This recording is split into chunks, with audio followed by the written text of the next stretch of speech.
Don't just aspire to make a living. Aspire to make a difference. Anything you want good, you can have. So claim it. Work hard to get it. When you get it, reach back. Pull someone else up. Each one, teach one.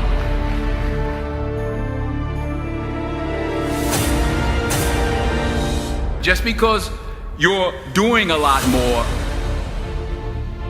doesn't mean you're getting a lot more done. Don't confuse movement with progress. You don't start because of what you don't have. You don't start because you don't realize yet that the fruit of everything good in life begins with a challenge. There's nothing easy in life, worthwhile in life. Everything is uphill that's worthwhile. And it's not going to come to you, and it's not going to fall in your lap, and it's not going to be something that, oh my gosh, it just was so simple. It's always going to be difficult. The only way you're ever going to get to the other side of this journey is you have got to suffer to grow. To grow, you must suffer. Most of this generation quits the second they get talked to. You did this wrong, or they get yelled at. It's so easy to be great nowadays because everybody else is, most people are weak. This is a softened generation. So if you have any mental toughness, any ability, if you have any fraction of self-discipline, the ability to not want to do it but still do it. People have a hard thing understand. I hate to run. And what makes me so crazy, it doesn't anymore, is people go, well, why do you run if you hate it? What are you talking about? I don't want to take showers and eat either. I hate that too. That's life, man. It wasn't until I changed that mentality that I became somebody.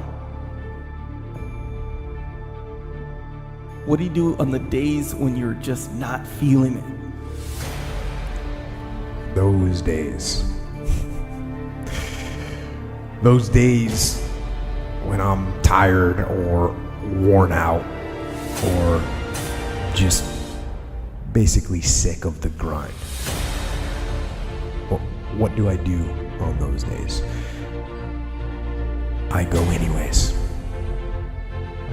I get it done, even if I'm just going through the motions. I go through the motions. I don't really want to work out. I work out. I really don't want to hammer on a project. I hammer on the project. Don't really want to get up and get out of bed. Yeah, I get up and get out of bed. But if you can get through to doing things that you hate to do, on the other side is greatness. So have dreams, but have goals.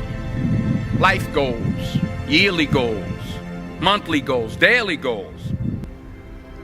And understand that to achieve these goals, you must apply discipline and consistency. In order to achieve your goals, you must apply discipline and consistency every day, not just on Tuesday and miss a few days. You have to work at it every day. You have to plan every day. You've heard the saying, we don't plan to fail, we fail to plan. Hard work works. Working really hard is what successful people do.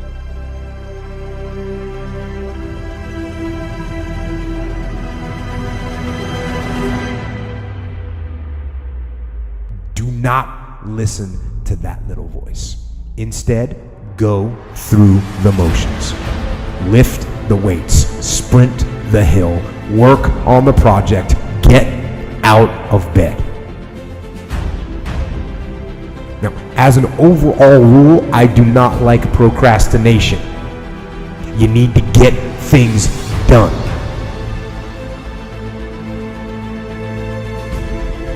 Growth is the only guarantee that tomorrow is going to get better. The first question is very simple. What are you doing to develop yourself?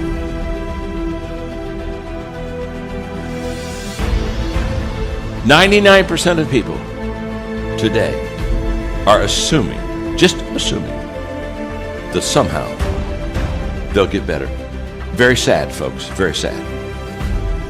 Because let me tell you something about assumption. Assumption is a huge disappointment in life. You show me a person that assumes, and I'll show you a person that almost daily is disappointed.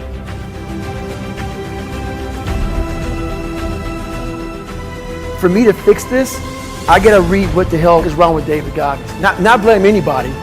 Read my book and say, okay, I'm afraid of my shadow. How can I overcome that?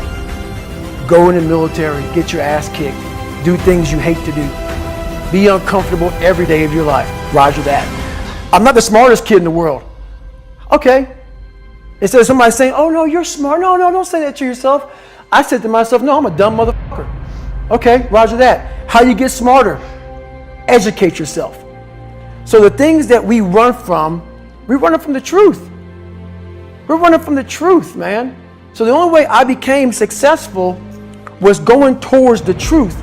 As painful and as brutal as it is, it changed me. It allowed me to become, in my own right, who I am today. Tighten up, people. It's okay. Trust me. It's okay. You might be called nigger one day. It's okay. You might be called some Jewish word or some faggot or gay word. It's okay. Let them call you that. What are you going to do now? They don't own your life. How are you going to control that now?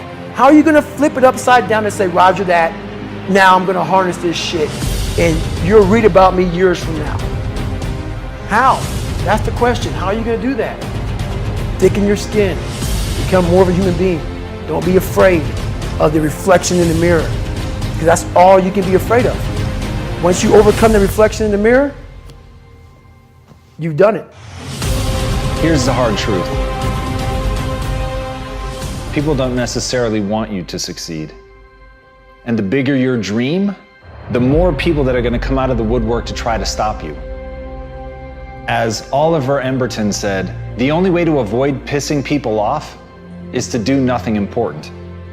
But if you're striving for something important, if you're trying to make real change, if there's something in your life that you are absolutely hell-bent to make happen, you have got to understand that you're going to be fighting against something. People are going to be pushing back against you, and it is going to be your ability to hold true to that vision that's going to determine whether you can pull it off. And as Victor Hugo said, you have enemies? Good. It means you stood up for something at some point in your life. And that's what people miss. They somehow want to get through this unscathed. They somehow hope that with this grand change that they want to make, that people just fall in love, that they see your vision, that they fall in line behind you, and that they want you to lead them. That's not the way that people work.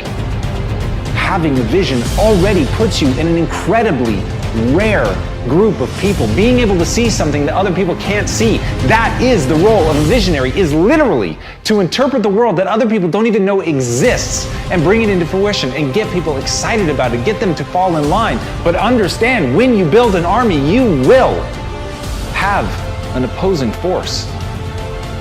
But as Mark Twain said, keep away from those who try to belittle your ambitions. Small people always do that. But the really great ones, they make you believe that you too can become great. And that's the kind of person that you want to surround yourself with. You want to surround yourself with people that believe in you. You want to surround yourself with people that even when they can't see it, they can see you. Even when they don't understand what you're trying to build, they believe in you and they're willing to get in line and they're willing to meet that opposing force. And when you're able to galvanize people around your idea and push it forward and paint for them the world not as it is, but as it could be, That's when you can make change. But you can't be afraid to piss people off. You have to know that they're coming for you, and you have to be willing to fight. Because if you're not willing to fight, you might as well sit down now. So if you're gonna be one of the few that stands up, you've got to stand up prepared for war.